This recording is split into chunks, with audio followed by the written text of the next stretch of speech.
Hi, it's Donna Asher here from Living Through Heart on this beautiful, stunning day in Perth. It's like we're getting towards, it's almost June here, and I think today is a high of 29. So anyway, I'm just sitting out on my deck enjoying the beautiful weather.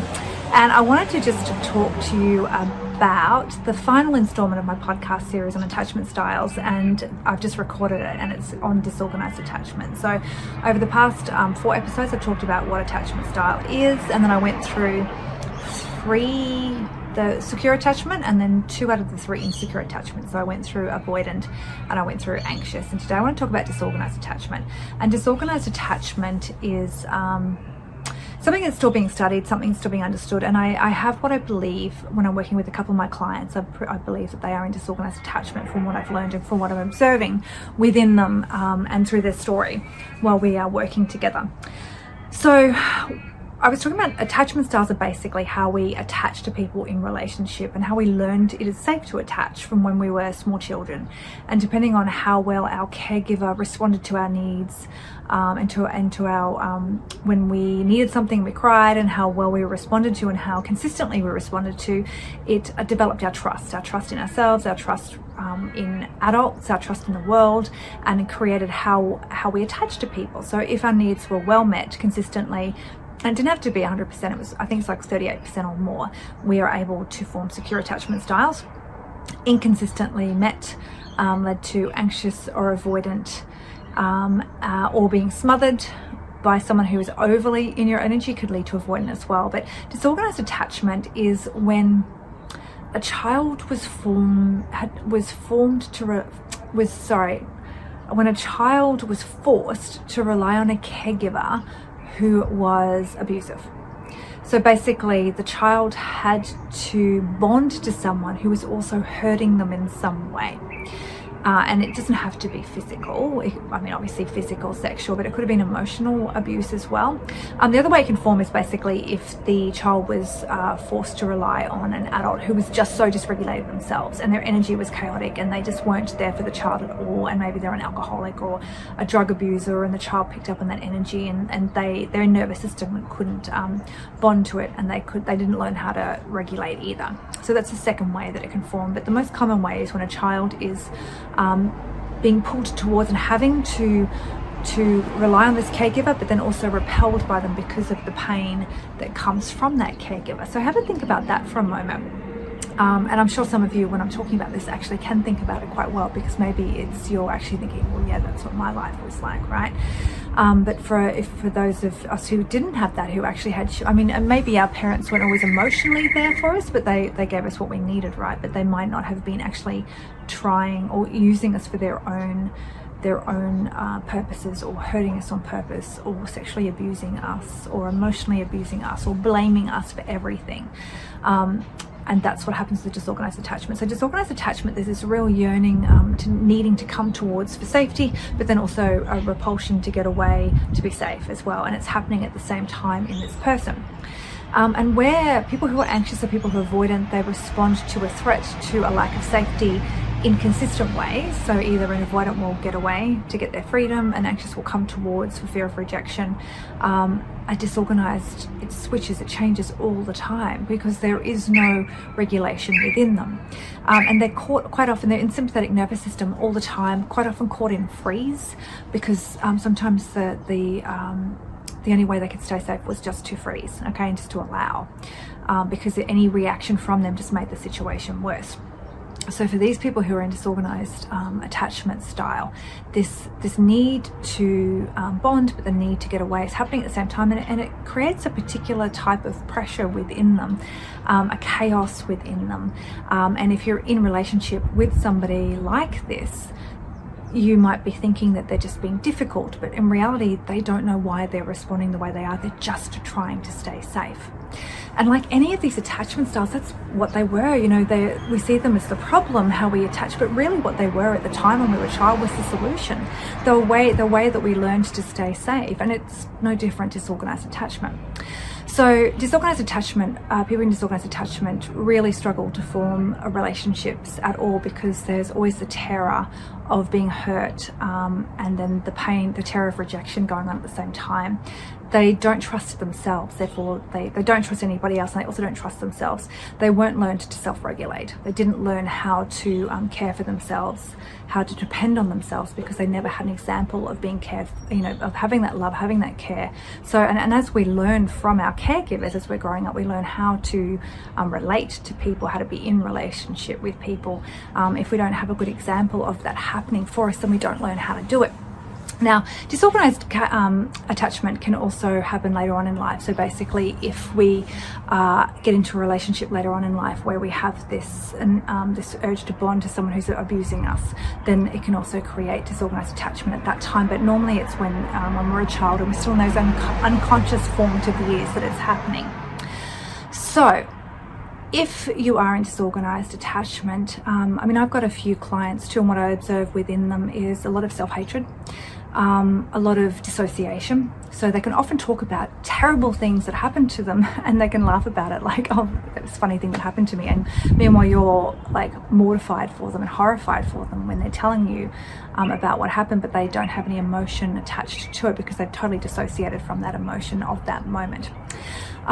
They also, I do a lot of parts therapy when I'm working with clients in disorganized attachment, because I'm trying to bring the parts of them back together that they've almost like compartmentalized different parts, a part of them.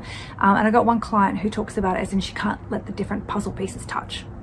So in her head, she's got all these different puzzle pieces and all these different moments and all these different parts of her, and they can't come together, or there's going to be, she doesn't know what's going to happen, but she knows it's not going to be good for her. She gets hijacked quite often as well by her parts. So I can always feel in her energy when it's her I'm with, or sometimes it's her parts that have hijacked her, and she has different parts at different ages who are particularly good at taking over, and at that time, and that can be quite difficult bringing her back from that. So she has a lot of, they tend to have a lot of yelling in the head at the same time, like a lot of chaos going on in their head as well. So it can be very chaotic, and you might be listening to me and thinking that's schizophrenic. It's not.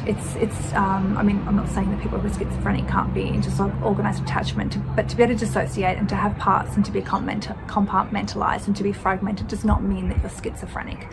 It just means that you've got a lot of trauma, a lot of woundings. Now, if this trauma is kept in the limbic system, we can access it with therapy, we can get into it, and if we can in a safe and easy way support them to be able to move through and release the energy of this wounding, to let go of the learning from the wounding and to move back, to slowly come back to themselves, right, to slowly peel back these layers, then that's how we work with people. Like it's the same, right, the same as any sort of woundings and traumas, but it's a little bit more, a lot more work, a lot deeper work with someone who's in disorganized attachment.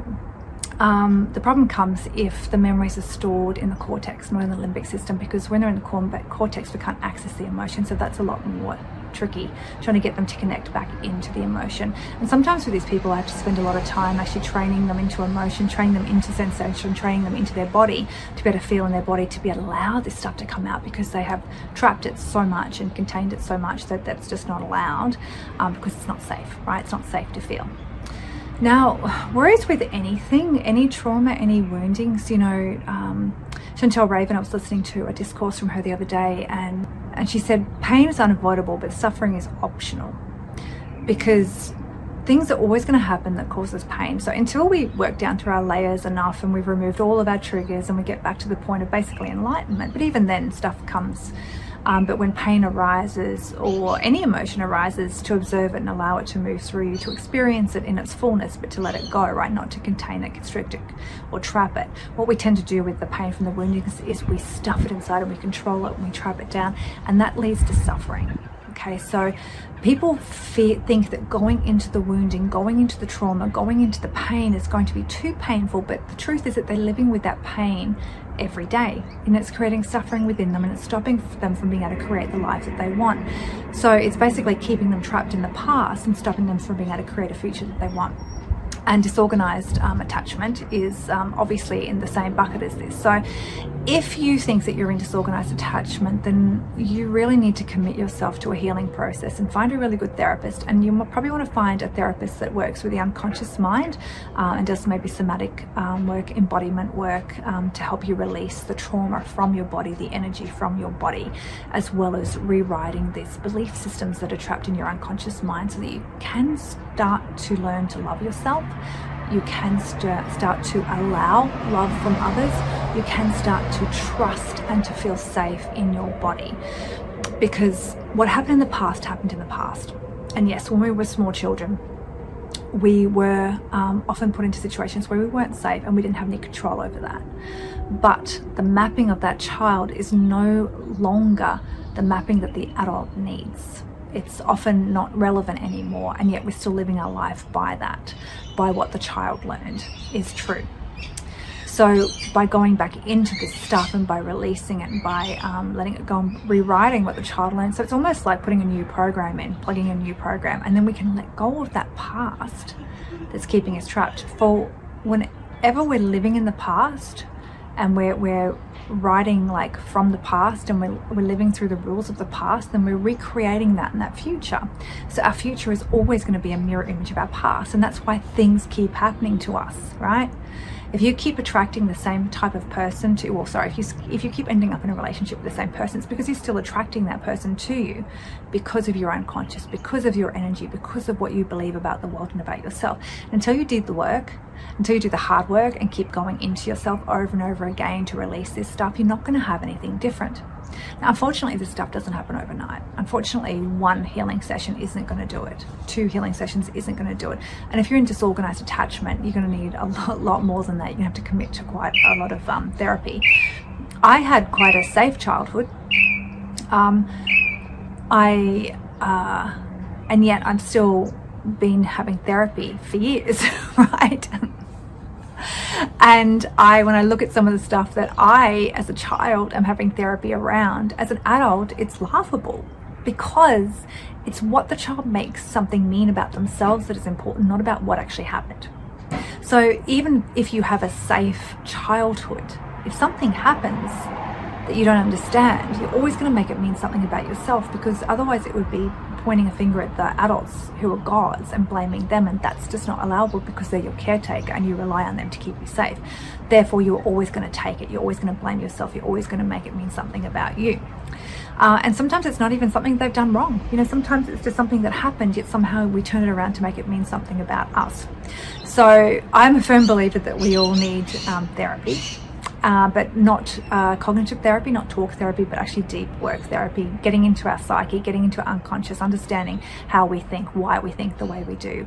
And if there's something that we don't like, then being able to remove that and replace it with a different belief system. And as you work deeper and deeper into yourself, it's not so much about your belief systems, but just getting back to the nature of who you are and getting beneath all of that. Anyway, I hope you found this interesting. I know I got a bit distracted from talking about just disorganized attachment, but I'm pretty passionate about this stuff. So next week in my podcast, I'm doing a podcast called When Shadow Bites, because of something that happened to me this week, which is quite amusing in retrospect. It's a bit of a black comedy thing. So I'll do a video about that too, let you know what it was that happened. So I hope that you are having a great week and that you enjoyed this installment on disorganized attachment, and I will see you in the next video.